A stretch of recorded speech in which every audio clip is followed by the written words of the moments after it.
Crank up those subwoofers, dude, and check this out.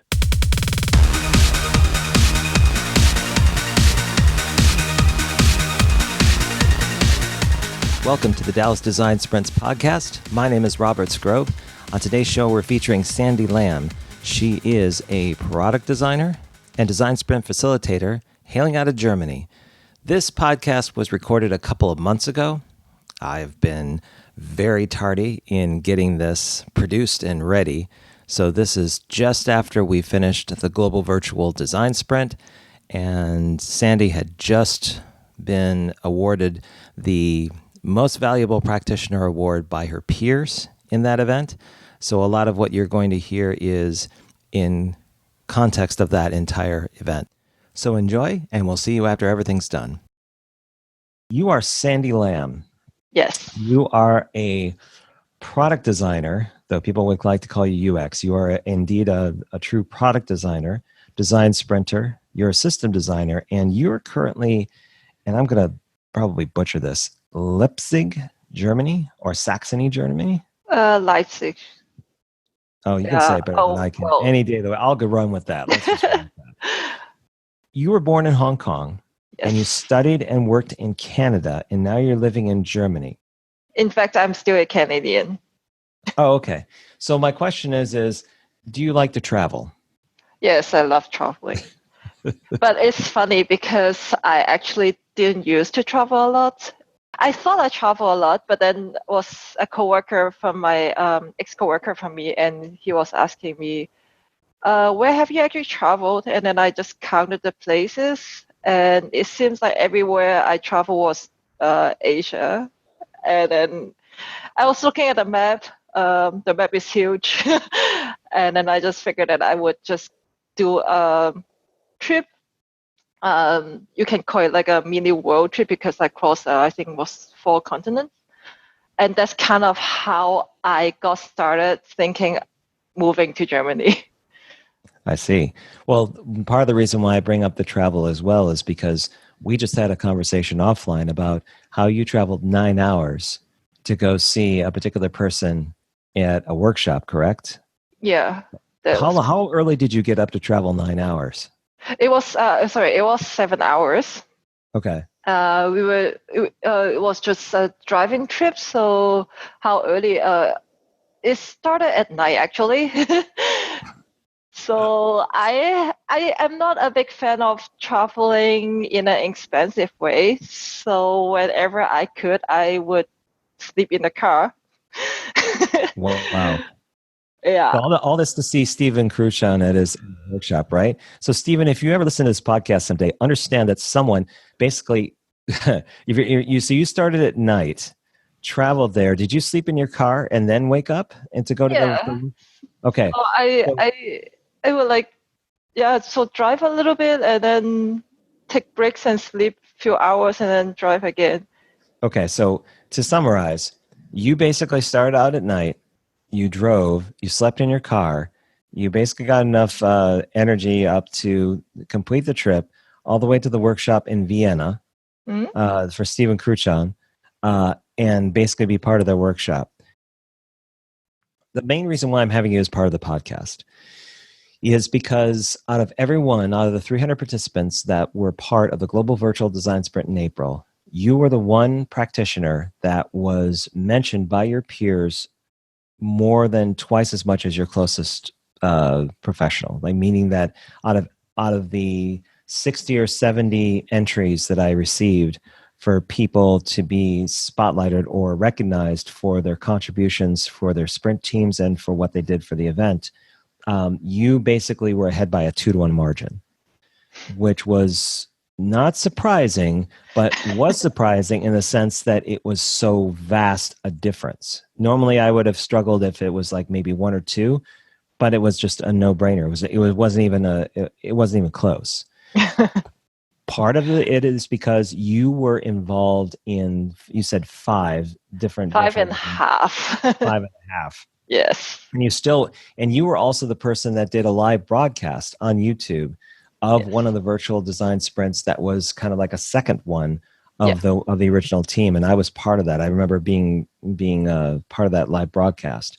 So it's fair to say you've pretty much gone above and beyond what other people would have normally done to get involved with this kind of event. And personally, I thank you. I think the world of you. But I called it early on that I thought that you had a certain drive and a certain character and a certain way about going about things where people were either going to take notice or you were going to force people that people would notice you one way or another. So I'm very happy to give you the most valuable practitioner award of the event. I think it's something that I'm going to broadcast a lot after this podcast goes out. I hope it's beneficial to you in some way beyond the recognition where other people will also showcase it and see it. But I really want to thank you for everything you've done. I think it's been amazing to see how much time and effort you put into this. I hope it's been beneficial for you as well. But yeah, I'm thrilled that you were part of the event and made it as special as it was. Yeah, I really, really enjoyed the event, and I'm so glad that I actually signed up for it. Was much better than I expected because I guess solely because it was for free. So I was not really expecting much at all. But it has been an awesome experience, and thank you so much for creating this event, and thank you for all the teammates that nominated me. I didn't expect anything, and I think I just got much more than I would have imagined. Yeah, and one of the things I remember we spoke about before was the difference between doing a remote design sprint and a physical one. Whereas the majority of the impressions that you had to date were before this event happened were mostly physical design sprints, getting people together in one space, kind of working out, going through the process of design sprints. So what was your impression? Now, what's your impression of design sprints now that you've been through a ton of virtual ones? I think when I first learned about design sprint, I got the impression that it has to be done in person because it has to have the whole people or the whole team together sitting in the same room, and we even try to cut out any kind of distraction. So there's like even a rule saying like no cell phone, no digital device in the room allowed unless there is a break unless there's a break going on. So I went in the virtual design sprint event with a very, I guess you can call it skeptical mindset, thinking that it's not going to work maybe, but I still wanted to check it out to see how it can actually happen or if it would even happen. And in the end, just throughout the experience, I learned a lot from it.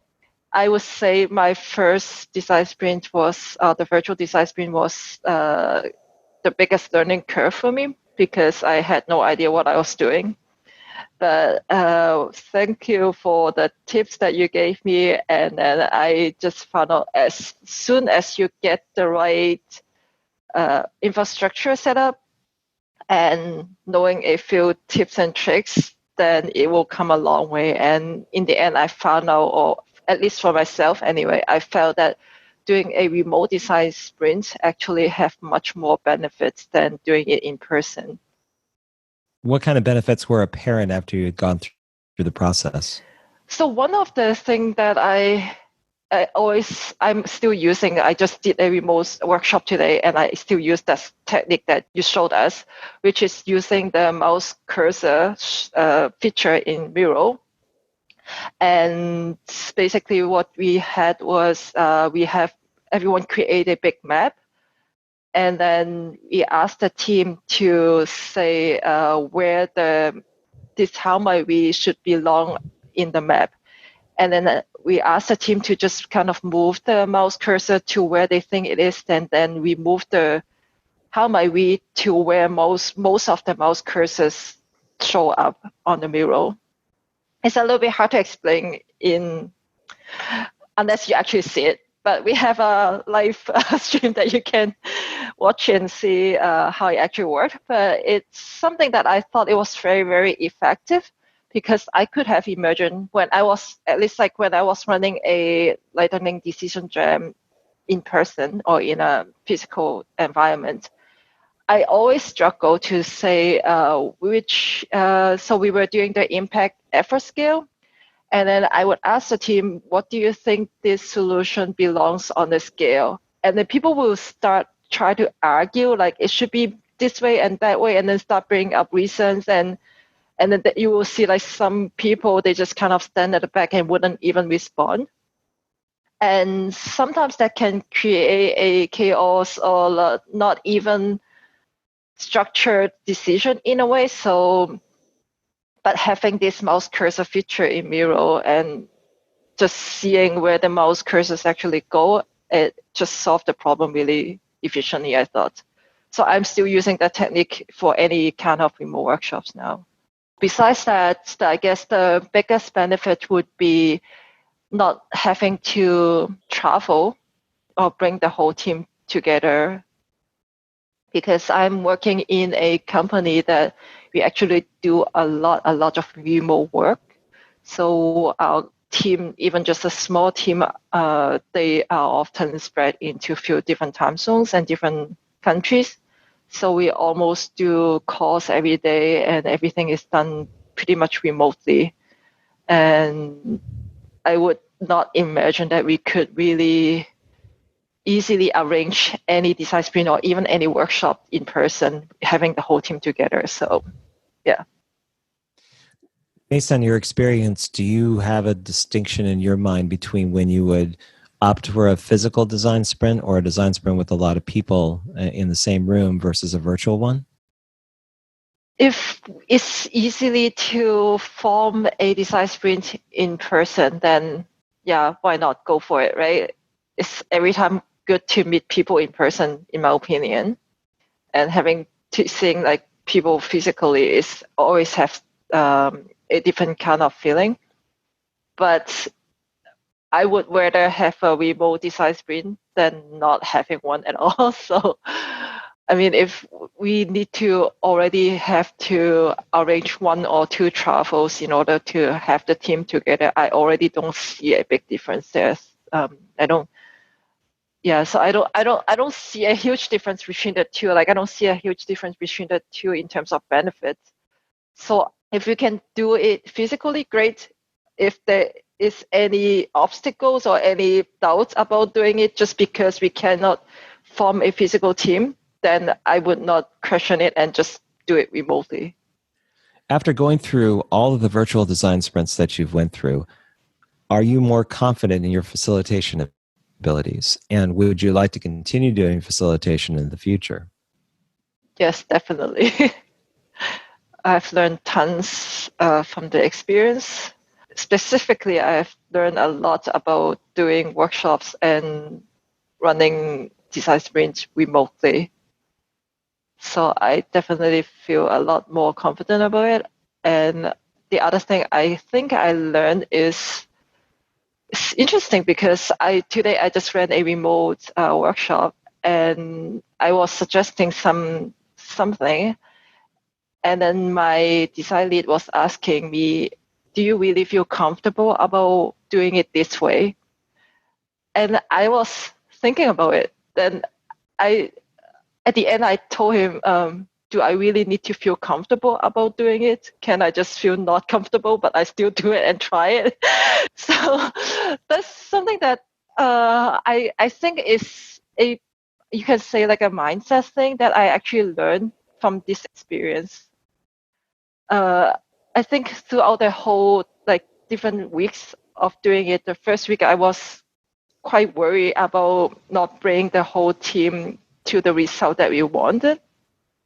So I was struggling, or I was trying to avoid suggesting anything new or trying new experiment, or even moving the templates that you provided to us. So I kind of wanted to just stick with what you gave us in the beginning, and was not thinking that I could even change the process or anything like that.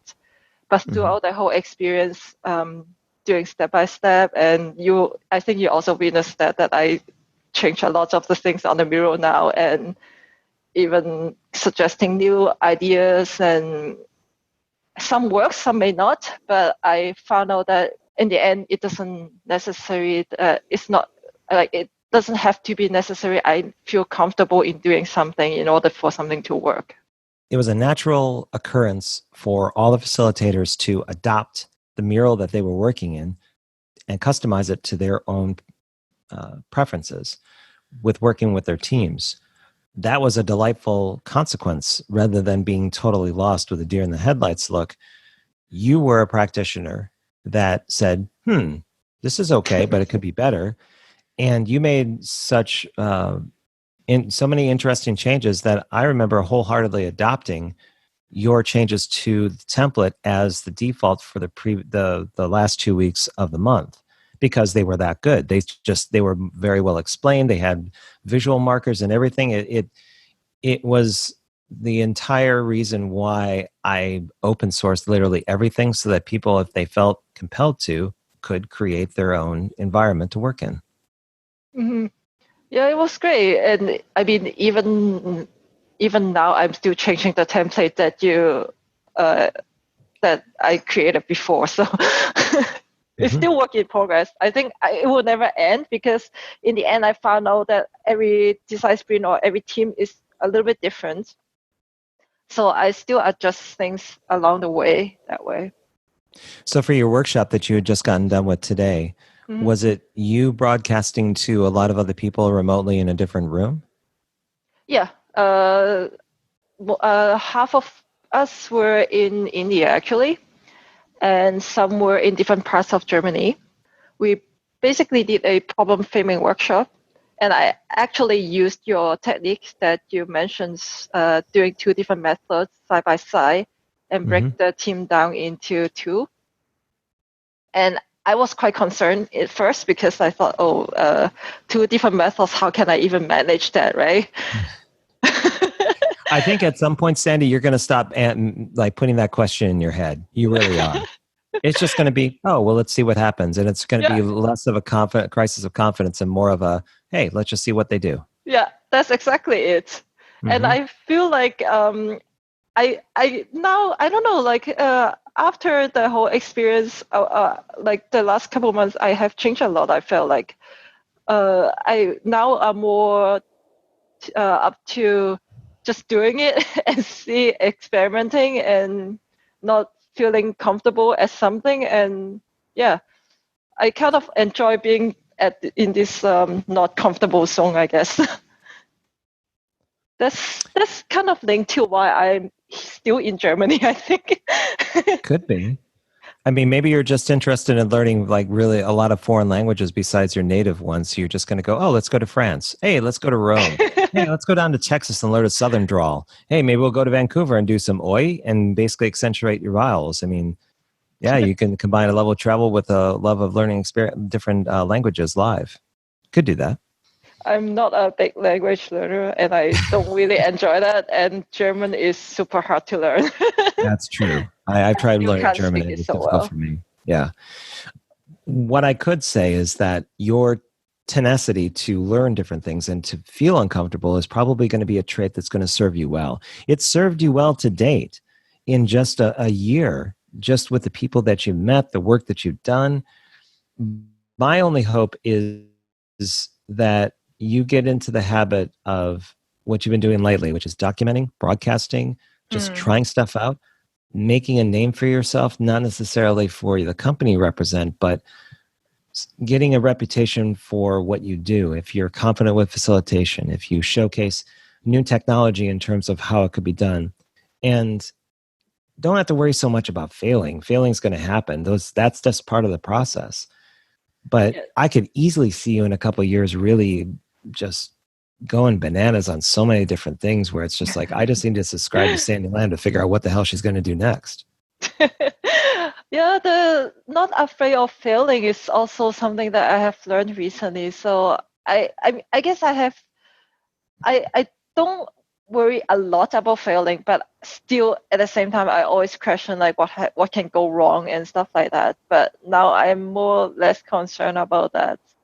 to some And extent. nobody really cares. You seriously, no one cares. Yeah. You can, as long as you don't set yourself on fire and there's no death that happens as a Yeah. part of your broadcasting or your process.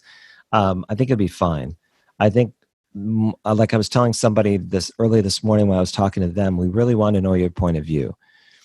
I think your approach, especially in design, has a voice that's unique. I think it just needs to be broadcast a bit more, whether that's by example or it's by storytelling or whatever avenue you wish to do it in. This entire event, this entire experience that you've had with the Global Virtual Design Sprint should clue you in that you've got something going. And you don't really have to classify it or codify it yet, but just continuing on the path that you are, you seem to have a lot of interesting things coming up for yourself. It's great to hear. Yeah, I can have all the confidence, even though you may not see it. But I'll be your biggest fan. How about that? That would be awesome. Yeah, I can certainly sign up for that. So one other topic I wanted to touch upon with you is solving problems. Mm-hmm. So you are a person that, as you've been going through all that you've gone through in the past couple of years with design sprints and so on, there's been this theme that I've heard from you in your conversations around finding interesting problems to solve. And the design sprint process is central to having a process for doing that. But what does solving problems mean to you? How do you want to solve problems? Are you talking strategically? Are you talking from soup to nuts? What's your focus? Where do you want to kind of put it? My focus is solving the problem in a structured way. So I know there are tons of people thinking that they can solve problem. Well, I guess the first question is also, are you really solving the right problem? So often I think a lot of people are greatest problem solver, but a lot of times we just think that is the problem, but in the end, maybe the problem is something else, and then we're not seeing the impact in a way. So yeah, so this is why I'm so into Design Sprint, because it actually gives me a very structured formula that I can solve big problems very efficiently, and also not just by myself. So solving a problem by myself is pretty easy in a way, because it's just my opinion and I don't need to concern so many other external thinking or external people, what they think about the idea or if it affect anything else. But for design sprints, what I really like is that we actually bring everyone together and then we align on the same problem and then we align on the same solution. And that's what I like, and that's what I want to put myself forward to. So it doesn't matter if I'm using Design Sprint or any other tools, but I would like to solve problems in a very structured way that everyone are aligned and everyone understand what we are doing. And instead of like, I don't know, like going to meetings, talking for hours and still come up with nothing, no solutions. So. I've been debating the value of ethnographic study and immersing yourself in the context of the problem. So, hypothetical situation, let's say you're in charge of figuring out a new way to bag luggage and to track luggage at airports. Mm.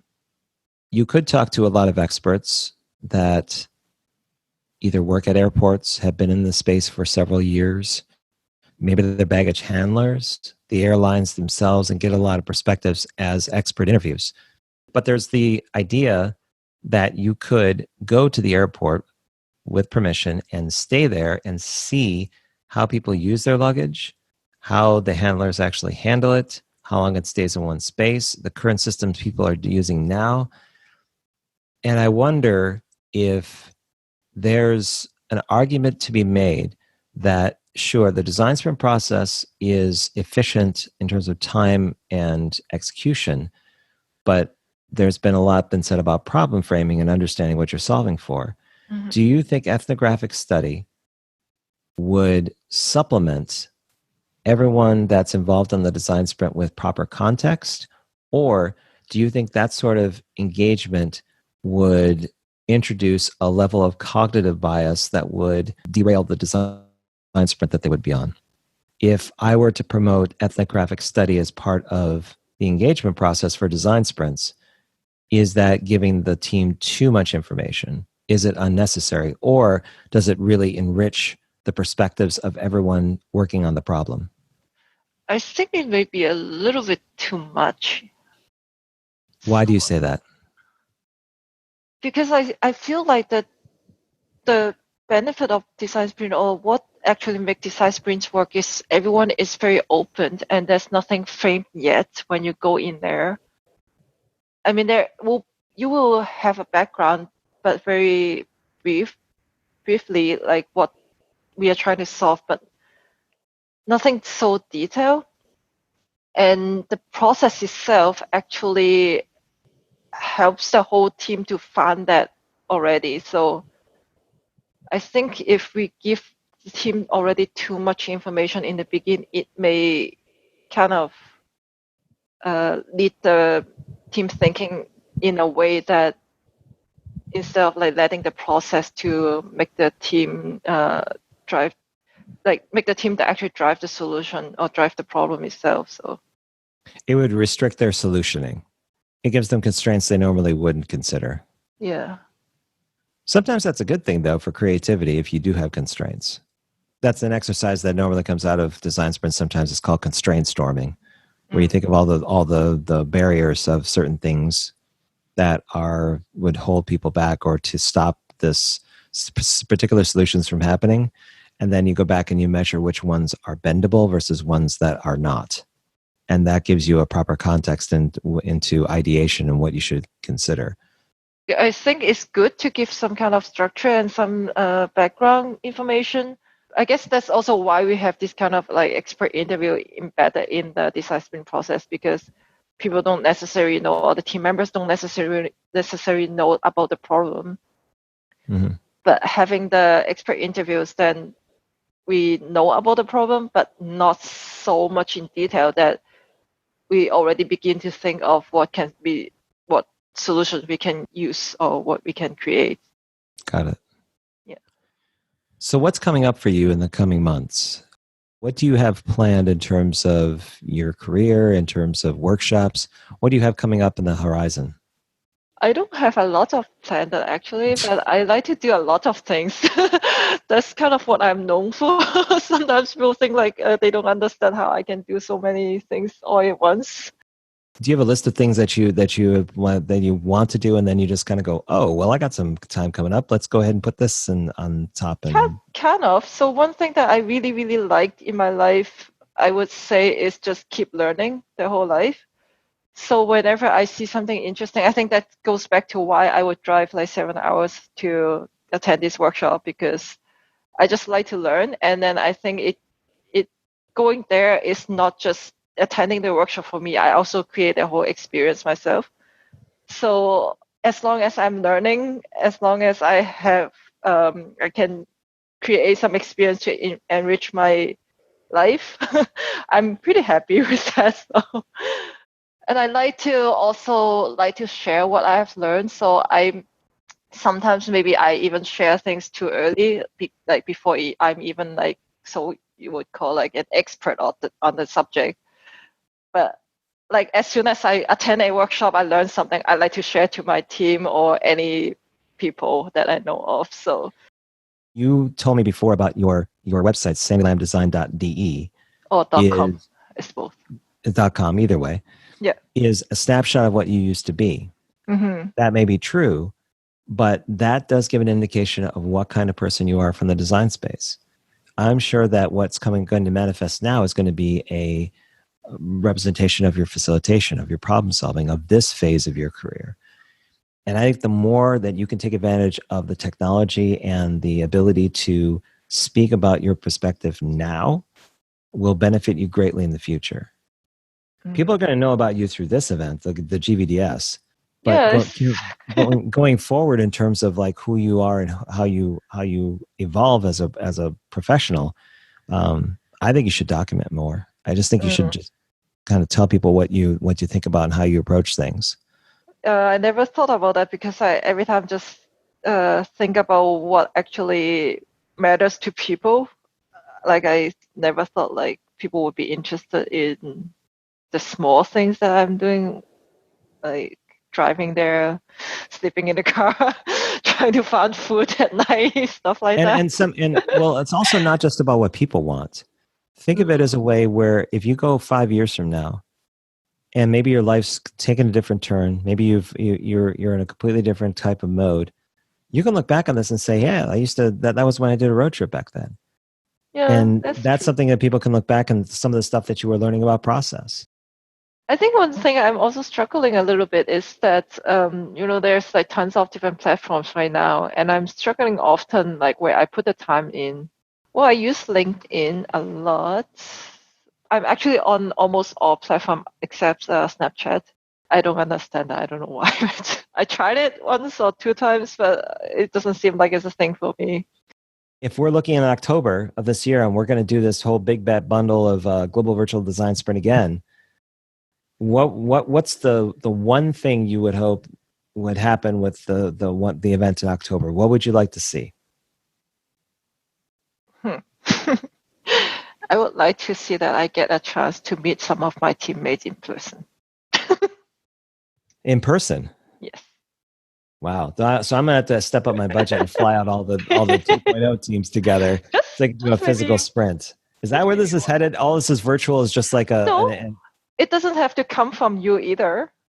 So I don't know about others, but when I am traveling, like for example, if I'm going to Stuttgart, I will probably ask Sabrina to see if she will be free to meet me or have a coffee or something. If I'm going to Netherlands, I will probably meet up with Ian or someone there. Interesting. So what you're saying is that the teams that worked together this time around, see if you can make plans to meet in person and work semi-virtually, especially if people are in completely other different countries. So that part of you could fun. That would be interesting. But again, not many people are like Sandy Lam, so it's going to be a little bit different.